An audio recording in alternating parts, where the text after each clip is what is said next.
أحدكما عيالو إما أجيدي وحانهي إلهي وسميرو إما أجيدي وحانهي أحدكما عيالو إما أجيدي وحانهي إلهي وسميرو nin xerta ka mid ah asagoo meeshaas jooga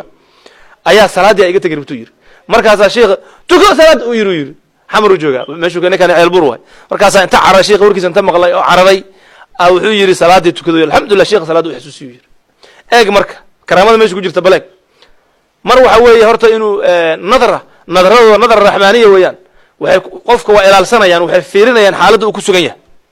cibaadada asagoo ka fog ayaa salaadii la xasuusinayaa oo lagu amraya inuu tukado mar waxa weeye codkiisa ayuu wuxuu maqashiyey asagoo xamar jooga qof ceelbuur jooga ayuu codkiisii maqashiyey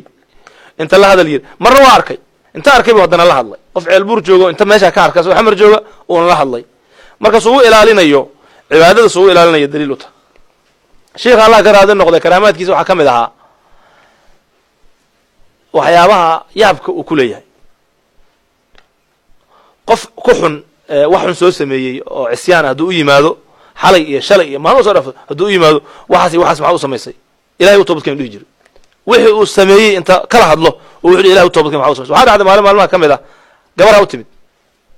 gabadha sheekha u timid gabadha waxay ahayd xogo ilmo raadis ahayd oo waxa ka soo daaday dhalmadii waxaas marka in sheekha ilaahay u baryo bay damciisay marka ay sheekha u timid arrintu sheegtay wuxuu yiri habeenadaas ninkaaga oo guriga kugu yimid albaabka inta ka xiratay ma ka furi weyso ma cirisay sitira ha waa sameeyay hadii waa loo sheegaya habeenkaas iyo waqtigaas waxaas ma samays ha waa sameeyay tirin kalaad ma jirtay moogta ilaahay ka boqoy ha u noqon arrinta daba sameeynin waxyaabaha khayrka ka xiraya oo ubadka iyo waxa rabtid oo raxmadda ilaahay ka hor istaagay cisyaanka noocaas oo kala way ilaahay u toobadkeen oo ilaahay u soo noqo annagana ilaahay ku baryayna markaas waana la aqbalaya laakiin ninkaaga maslaxa inta ilaahay ku toobadkeento ordan ninkaaga maslaxa ku yiri qofku u yimaada xaaladdu uu ku sugantay xaalad xun tahay horta markuu u horeyso waxa la waaninaya qofka waa la hagaajinaya kadib baa waxa la leeyahay wixii markaas uu u yimid lagala hadlaya wixii uu u yimid markaas sidii baa lagala hadlaya Allah ka raadi noqday waxa dhacday maalmaha kamid ah sheekh garaamaadkiisu wax la koobi karo maahan aad u badnaayeen wuxuu yiri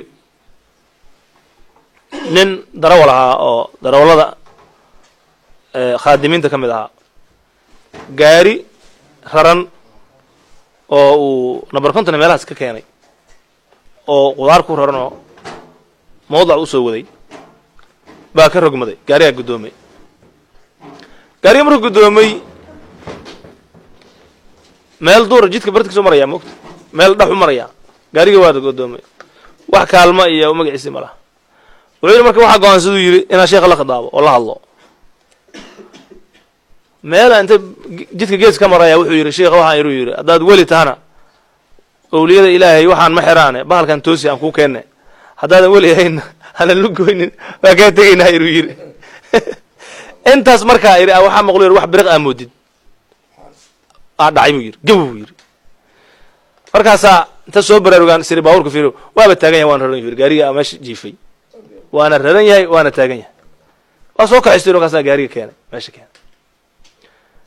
hawshaas ay qabanayaan waa la khidmeynayaan ardayda mujida ajiib waxa kale oo yaab u kula sheekheena xirtiisa ra kamid ahna muxuu ahaay ka sugnaaday asagana lagu arkay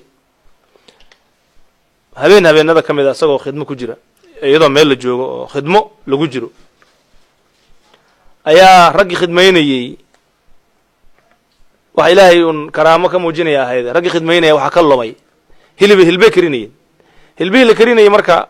bahal waydaan oo inta lagu duro geedka weyn fuusta wax lagu karinayo marka digsiyada waaweyn bahal waxa jira lagu duro hilibka inta lagu suro looga soo saaro marka waa kulul yahay bahalka moogtahay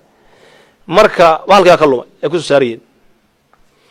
markaas iska daba wareegayaan meeshii iska daba wareegay sheekhu marka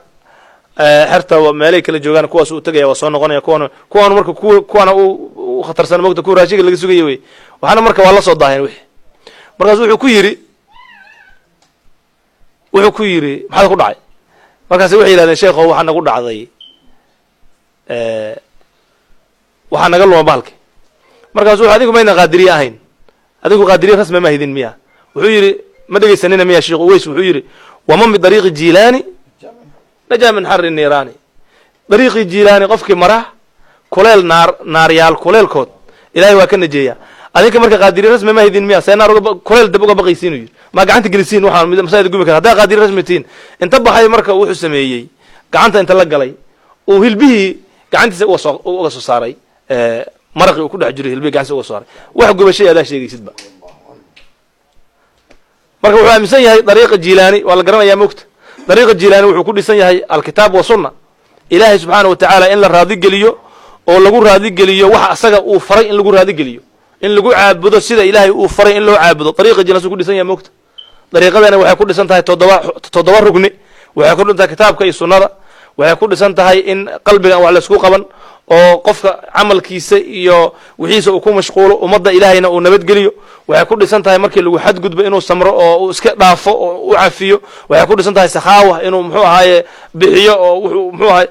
cilmiga ku dhisan tahay jahli ma aha waxay ku dhisan tahay ma garanaysaa ikhlaas iyo waxay ku dhisan tahay Ilaahay loo baraxtana amalka baahi Ilaahay subhanahu wa ta'ala loo qabo faqr Ilaahay la isku baahay inta kana laga deeqtoon yahay ee dariiqada ku dhisan tahay sharciga in loo qiiroodo oo Ilaahay sharcigiisa loo qiiroodo oo sharciga Ilaahay adoon loo yahay Ilaahay subhanahu wa ta'ala sharcigiisana si rasmi ah loogu heliyo waxa kale aan aad loo yeelin oo aan la fiirinin ayaa dariiqada jilaana ku dhisan tahay qofka haduu saa sameeyo tatanazzalu alayhim bil malaa'ikatu alla takhafu wa la tahzanu adduunyada intuu joogo aakhiratu joogo taas loo galaya Soomaa naar iyo kuleelka adduunyada aakhirku gumayso marka taas uu ogyahay wuxuu yiri jilaani sheekh weys wuxuu yiri man bi dariiqi jilaani jaa min har an-niran kama fi al-ahd bayan wa jaa min nu'tillah en qof jilaani wadadiisa dadka maraan naar ilaahay waa ka najeeyay maxaa marka uga baqaysaa soo dabkii inta walkii gacanta galiyo waxa gubad iyo waxas ma jiraan marka waxa garanaysaa dadka ilaahay uu ka raadi yahay makhluuqa ay u arkaan khaaliqna ay u arkaan isaga ma darna makhluuq wax saameeyna inay leeyihiin u arko wuxuu arkaa dabkan inuu yahay wax Ilaahay subhanahu wa ta'ala uu sameeyay haduu rabana gubida uu ka qaadi karo haduu rabana uu ku dayn karo ee asaga quwad uu leeyahay iyo dabci uu leeyahay ku gubi karinba saadarteed ka baqi maayo Ilaahay rumaysan yahay bas waa isku dhamaatayba Ilaahay iska leh al-amru kulluhu lillah wax walba Ilaahay iska leh adigana adoona Ilaahay u tahay dabka adoonu Ilaahay u yahay si rasmi ah Ilaahay u rumaysid hawada ku ordaysa dhulkaad muxuu ahay biyaha ku dhax soconaysa dabkaad dhax maraysa wax ku celinay male maxaa yeelay كلنا بيها يدبك أنا لا سكان مخلوق إلهي أنا هاي بني آدم كان مخلوق كذا والله سخري ولقد كرمنا بني آدم لكن نقو بني آدم وحي لو قلت لك ليس سماية وحنا لو قلت لك أنا وأنا كنتم خير أمة أخرجت للناس تأمرون بالمعروف وتنهون عن المنكر وتؤمنون بالله إن خير كأن فرنه شرطنا أن كنا هي ندتك لكن أسكب لونه ابدأ بنفسك أنا أسكب لونه هذا تاسم ما ينوح لو قلت لك لي وإلهي نقول شرفي أيان هلنا خير أمة أنا يمرك مخلوق لك بقى منه حديث أنا نفته أن كم مشغول وحنا لو درس وحنا هين وهقول كلا عنقلنا دبنا نجوبه يماهنا جرى عن قنينة يمرك صار دمانينا نفته نوكينا يا مكت وهذا وحنا هايست وهذا عالم الإسلام هايسته إيه واحد يسومرين إسلام كأودا أركتي إيه قوة أركتي إيه شرف كأركتي لها صار عالم كأوجلي كمجلين سيد هذا أنا جوانا هاي سيد أنت أنا كمجلين عالم كأو سومري يلو إسلام أحدكم عيارو إما أجيده وحنا هاي إلهي أسميرو إما أجيده وحنا هاي أحدكم عيارو إما أجيده وحنا هاي إلهي أسميرو